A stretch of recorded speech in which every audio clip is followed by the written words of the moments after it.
to say too, Teresa White, she's not feeling well today. We got several. Rita's not feeling well. She's kind of getting over it, that she didn't really want to come and bring it to everybody. So we want to remember them also in our prayers. Let's go to the Lord in prayer. Father, it's our privilege to have the opportunity to come here with a single thing in mind, to worship you. You alone are worthy of worship. Father, I just pray that you've prepared our hearts, that your Holy Spirit has worked within us, that we've come here with the attitude of prayer and praise to you.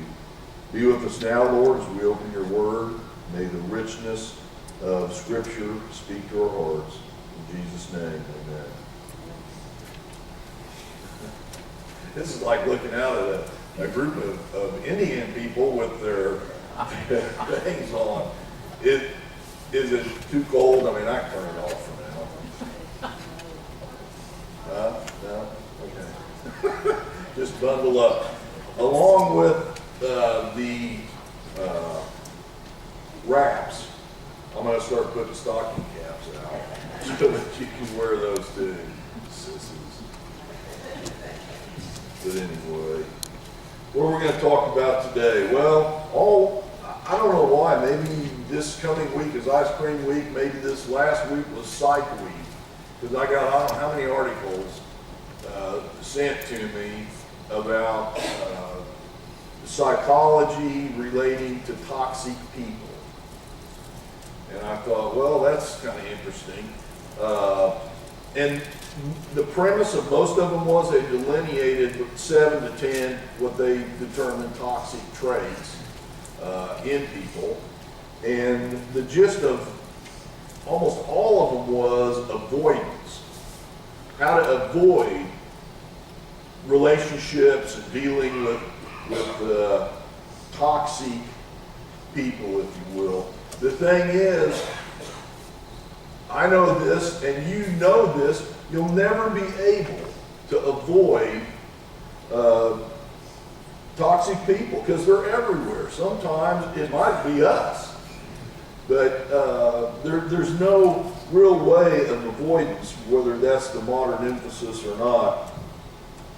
As a pastor, I've had to deal with situations where I would have just as soon ran from them.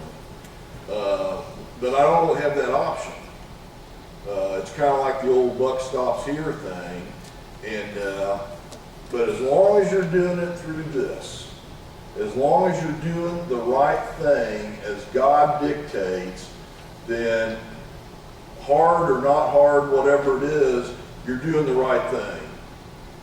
And running from situations like that really haven't been an option. And that's really not anything current. So I always like to say that, because if somebody comes in and they're like, well, what's going on? What's happening? Nothing's happening. So, but, you know, things have happened, and you've had things in your own life where, you know, you'd rather avoid the situation, but we're not really called to do that. We're to seek leadership skills, and it doesn't matter if you're not a pastor, you are still required to have leadership skills because you have family, you have co-workers, you have people that you got to deal with. And so it's from on high that we get leadership qualities. And he gives us wisdom in how to represent him to all people. To all people. Some we like more than others. But he gives us wisdom to deal and represent him to all people. So there you have that. The Bible, it's incredible from start to finish, but it gives us, instructs us in behavior in dealing with situations. It tells us and instructs us and gives us wisdom in how we can deal with things.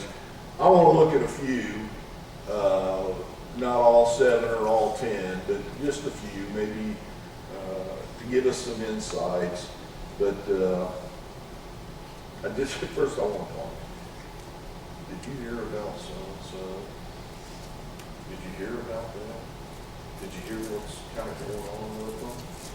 But now this is a matter of prayer that I need to tell you. Have you ever heard that? That's the most bogus thing in the world. I've been in church my whole life. And it doesn't seem like it's as radical now as it was at one time. That was like the catchphrase. I want to tell you about it. And the compassion. I want to tell you about it. I want to tell you what they're going through. And they're digging it, to be able to say that. And then they'll follow up with, but pray about it. Really?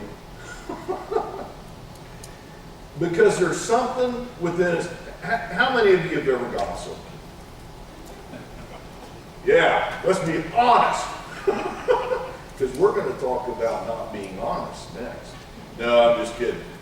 I have. We all have to varying degrees. Gossiped about something. Some more than others. Some live to gossip. Some it just like blurts out or something. And that's something we do, but it can be so devastating to a person that there's something running around the church, the community, the whatever it is, and once gossip starts, it's kind of like where they came back from Colorado. There's wildfires going on, and it kind of does the same thing. But the Bible gives us instruction on this, and for many years this has been. Turn, if you will, to Proverbs. God gives us instruction in this. Proverbs 12, verse 18. Reckless words pierce like a sword. The Bible is so graphic and such a visual. Reckless words pierce like a sword, but the tongue of the wise brings healing. There's our options. We can pierce someone with something that may be true, it may not be true. But our intent is to drag them down. And yet the scripture tells us the tongue of the wise brings healing.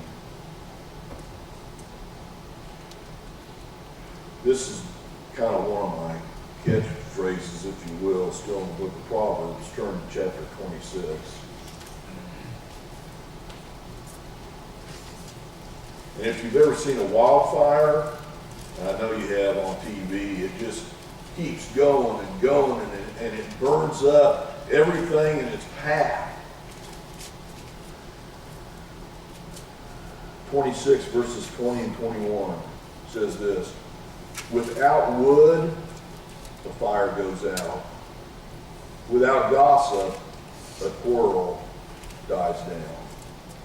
As charcoal to embers and as wood to fire, so is a quarrelsome man for kindling strife. See, if we find ourselves in those kind of situations, the easiest thing is just to pass it on. And maybe we find gratification in that, sharing of that kind of thing, without really realizing what it can do to a person. But if we pull the fire out, if we pull the wood out, it stops. It goes out. It goes away. We're not to be purveyors of gossip. I've always liked that scripture, and I like it all. But without gossip, a quarrel dies down.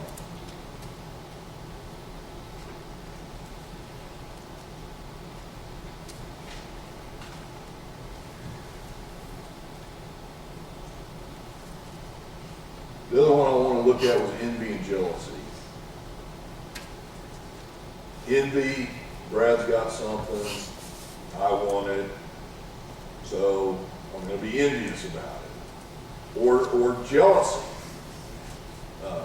which is a lot of times envy can lead to jealousy. To me, there's an incredible example of this in Scripture. Turn to 1 Samuel. David and Saul. Remember that? Who's Saul? First king of Israel. And David, the slayer of Goliath. The young man that the whole army of Israel didn't want to go after this Goliath who was taunting them. And David did, and you know that story, that he came out in the strength of the Lord and dealt with Goliath. But 1 Samuel 18, verses 6 through 8, that action, though, brought about something that turned Saul. And we see that starting in verse 6. When the men were returning home after David had killed the Philistine, the women came out from all the towns of Israel to meet King Saul with singing and dancing, with joyful songs, with tambourines and lutes. As they danced, they sang, Saul has slain his thousands, and David his 10,000s. Saul was very angry. This refrain galled him. They have credited David with tens of thousands, he thought, but me with only thousands. What more can he get but the kingdom? And from that time on, Saul kept a jealous eye on David. Satan knows just how to stick the knife in and twist it. And that was here. Saul felt diminished because they were talking about David did all this, and yeah, Saul, you kind of did this. And so it was an opportunity for envy and turning to jealousy. So much so that the envy turned into attempted murder. Saul, David had a friend in Jonathan, Saul's son. And Jonathan would kind of keep him abreast of when his dad was coming after him, which that didn't set well with Saul either. But there was an opportunity. If somebody was coming after you as Saul chased David, in chapter 24, verses 1 through 7. Scripture says, after Saul returned from pursuing the Philistines, he was told, David is in the desert of En-Gedi. So Saul, see if you say a word real quick like that, they don't know whether you pronounce it right or not. Whatever. Do we have any Jewish people there? Okay, so I pronounced it right then. So Saul took 3,000 chosen men from all Israel and set out to look for David and his men near the crags of the wild goats. That sounds like your farm. The area of the wild goats. She's a big goat farmer. He came to the sheep pens along the way. A cave was there, and Saul went to relieve himself. David and his men were far back in the cave. The men said, this is the day the Lord spoke of when he said to you, I will give your enemy into your hands for you to deal with as you wish. This guy has been chasing you, attempting to murder you, and here's the opportunity. Here's the deal. He's right there. Take advantage of it. How many people today would take advantage of that? A few, no doubt. Then David crept up unnoticed and cut off a corner of Saul's robe. This is the nature of David. Afterward, David was conscience-stricken for having cut off a corner of his robe. He said to his men, the Lord forbid that I should do such a thing to my master, the Lord's anointed, or lift my hand against him, for he is the anointed of the Lord. These words David rebuked his men and did not allow them to attack Saul. And Saul left the cave and went away. David could have took matters in his own hands. He could have, you will not chase me anymore. This will be over. But David didn't go that way.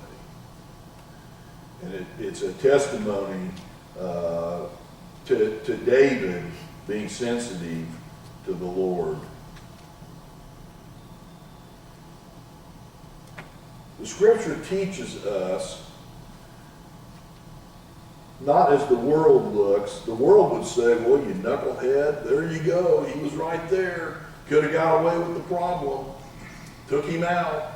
Whatever. But David saw that that was not the right thing to do. Strength.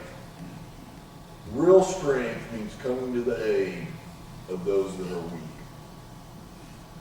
We're not to run away from situations, but we're to come to the aid of those who are weak. Was it not in our weakness that we turned to Christ? I know it was for me. It was in my weakness that I said, I need something that I can't produce. I need someone that isn't Jim. And so I turned to Christ. You know, that was the whole deal with the Pharisees. They thought they had it all going on, you know. Everything's okay with them. In fact, Jesus is kind of messing with their gig, and they didn't like that because they had no use for Jesus. And that's when Jesus said also in Scripture, I didn't come for those that are well. I came for the sick. They didn't see themselves in that kind of a position. So they had no use for Christ. How about the arrogant? You know anybody that's arrogant? I'm good looking and I know you hate me for it. Okay. The arrogant, the twisted. I think in some way and I always wish the arrogant people were really stupid, but a lot of times they're smart. You know, they're arrogant, but they're smart. But there's kind of a thing along there with arrogance and twisted. Well, I'll give you an example of it. How about that? Saul, who was changed, had a name changed to what? Paul. Saul was Paul. Paul and Saul at that time in Christianity. He was part of the Sanhedrin. And there was an arrogance with that. And I think we see that in Scripture. Turn to Acts chapter 8.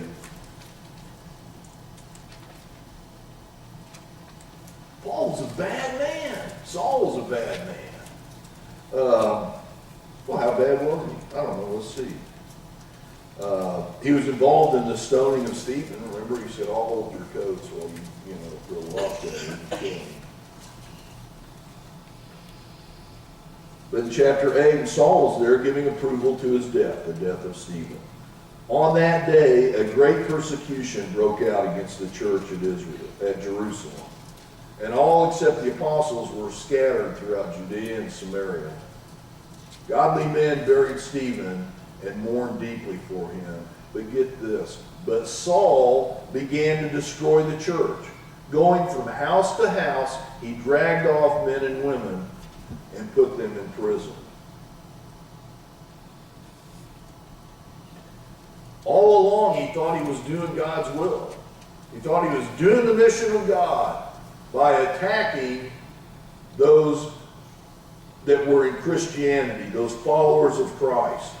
The followers of this, as the Scripture says, the way. That's a bad man. He's going in there and he's killing and he's dragging them off, splitting families up, doing all that. We would say that he's a little arrogant and he's kind of twisted in that. So what's God going to do? Shouldn't he do the same thing we're instructed to do? Just leave that guy alone. Just go Go on your way. He's no good. He's never going to be any good. In our eyes, we would see that. We'd say, well, how's Saul ever going to do anything for God? He's killing his people and splitting and breaking homes up.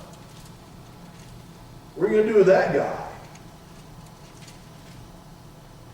But we see a big change here in chapter 9, verses 1 through 6. Meanwhile, Saul was still breathing out murderous threats against the Lord's disciples. He went to the high priest and asked him for letters to the synagogues in Damascus, so that if he found any there who belonged to the way, whether men or women, he might take them as prisoners to Jerusalem. He's on a mission. As he neared Damascus on his journey, suddenly a light from heaven flashed around him. He fell to the ground and heard a voice say to him, Saul, Saul, why do you persecute me? Who are you, Lord? Saul asked.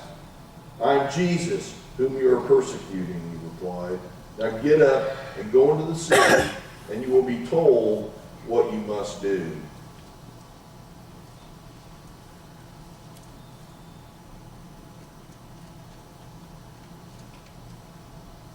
How would you like to be Ananias? What happened here? In Damascus there was a disciple named Ananias. The Lord called him in a vision. Yes, Lord, he answered.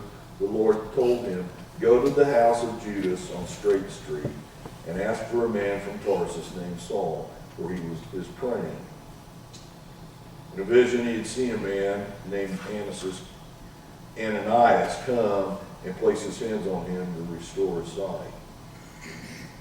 I'm with Ananias here. I know this Saul dude, and I know he's a bad guy. He's killing and tearing up families of Christianity. And you're saying, what? You know, that's where you do the modern version. What? That's what he said. That's kind of a Hebrew term. You can use it if you like. Lord, Ananias answered, I have heard many reports about this man and all the harm he has done to your saints in Jerusalem. And he has come here with authority from the chief priest to arrest all who call on your name. That's man's vision. And many times, God's vision is not our vision. But the Lord said to Ananias, go. This man is my chosen instrument to carry my name before the Gentiles and their kings and before the people of Israel. I will show him how much he must suffer for my name. Then Ananias went to the house and entered it. Placing his hands on Saul, he said, Brother Saul, the Lord Jesus, who appeared to you on the road as you were coming here, has sent me so that you may see again and be filled with the Holy Spirit. Immediately, something like scales fell from Saul's eyes and he could see again. He got up and was baptized, and after taking some food, he regained his strength.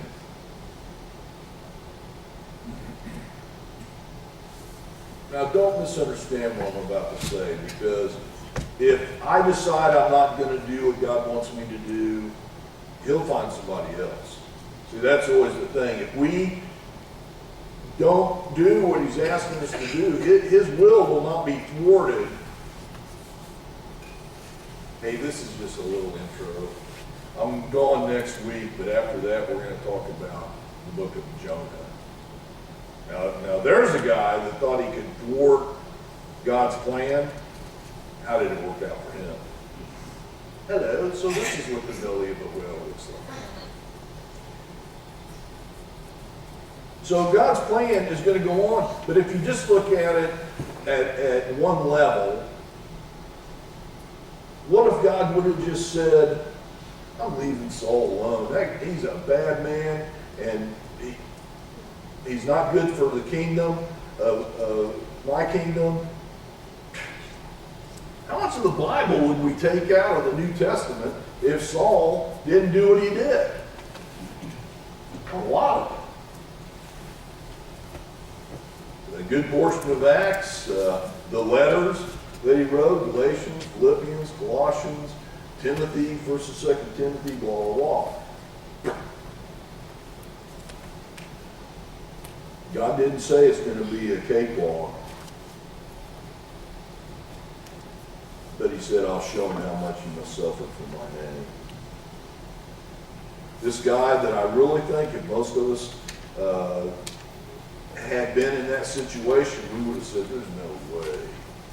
There is no way. See, that's why we don't judge. How about that?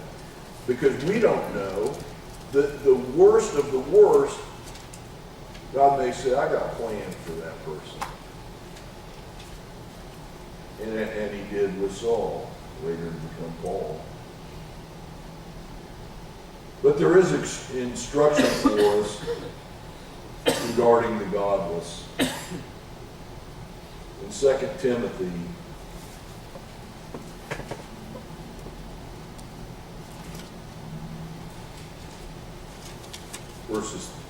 chapter 3, verses 1 through 9. But mark this, there will be terrible times in the last days. People will be lovers of themselves. That is so huge today. People don't see past themselves. They're just lovers of themselves and lovers of money, boastful, proud, abusive, disobedient to their parents. The kids should be up here for this. I'll remind them. Disobedient to their parents, ungrateful, unholy, without love, unforgiving, slanderous. Wow, keeps piling on.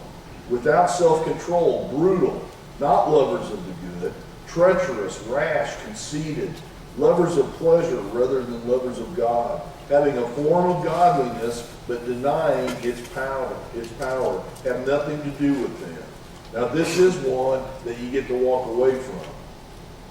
They're the kind who worm their ways into homes and gain control over weak-willed women, who are loaded down with sins and are swayed by all kinds of evil desires, always learning but never able to acknowledge the truth. See, this gets wormy. There was what's that show? I don't watch it as much as I used to. ID Network or something. What is that? Investigating Discovery. And this just gives a horrendous name to pastors, real pastors, or false pastors, I don't know, whatever. But anyway, what he would do was he would infiltrate himself into the lives of women that were going through a really tough time, a really difficult time, and he'd weasel his way in. And it was just a horrible thing. They were loaded down with so many things, so many issues going on, and he took advantage of that.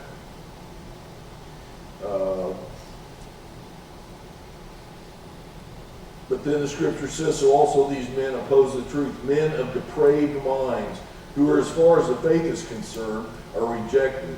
But they will not get very far, as in the case of those men. Their folly will be clear to everyone.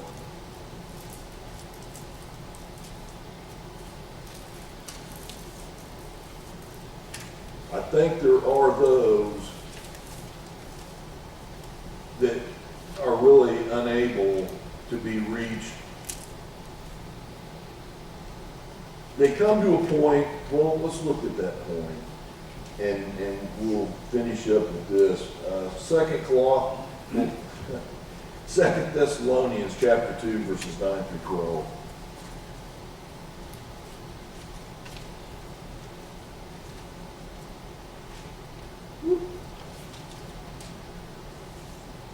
Coming of the lawless one will be in accordance with the work of Satan, displayed in all kinds of counterfeit miracles, signs, and wonders, and in every sort of evil that deceives those who are perishing. They perish because, what? They refuse to love the truth and so be saved. For this reason, God sends them a powerful delusion so that they will believe the lie, and so that all will be condemned who have not believed the truth, but have delighted in wickedness. There are those, and maybe you know some, that they just delight in wickedness.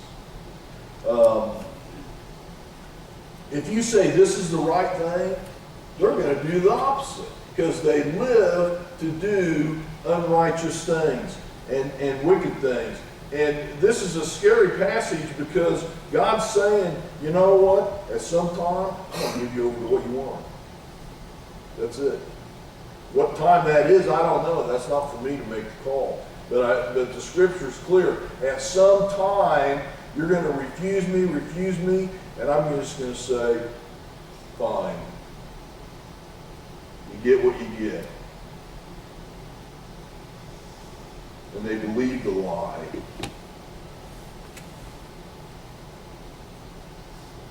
And they refuse to love the truth. There are those that only God can do something with. But for these other situations, we're called to represent Christ to everyone. Sure, there are people we like better than other people, you bet. But he calls us out to represent him, not run away. Like I told you, I've been in situations I would have loved to run. I would have loved to just turn a book and said, not going to be my problem. Well, it is my problem. But I have to represent Christ correctly, biblically, in all those things. And no matter how tough it may be, and I mean, there were some tough deals, but I knew in my heart of hearts I was doing what God instructed by his scripture to do. And so I didn't feel good about things. I felt good about that. Sometimes Jim does it wrong, probably more times than I do it right. But I did it right that time. And I followed his word, and I did what he called us out to do. We all got people in our life that I guess we could call toxic. But what if Jesus would have just said, I'm not dealing with any toxic people. We'd be at the creek. Every one of us. If he just said, if he's looking for the non-toxic group, oh, there's nobody in that room. But this thing is loaded with toxic people. He didn't turn away from us. He showed us his love. And we responded, those who believe in him as Lord and Savior, we responded to him. And we said, we don't really want to follow after that toxic path. And when he puts people in our lives, again, we just like, I don't want to deal with that. But Christ did. And Christ calls us out to represent him to those that are the unlovely. Because hello, Jim was unlovely at one time. That sounds kind of weird. And now I'm lovely. In him I am lovely. So I'm just saying, as you go through this week, maybe you'll come in contact with somebody and just be the first things you're going to be like, you know. But then Christ says, you represent me, and I want you to do it right. And so we look to him for wisdom, and he leads us in how to relate to people. So as we have our hymn of invitation,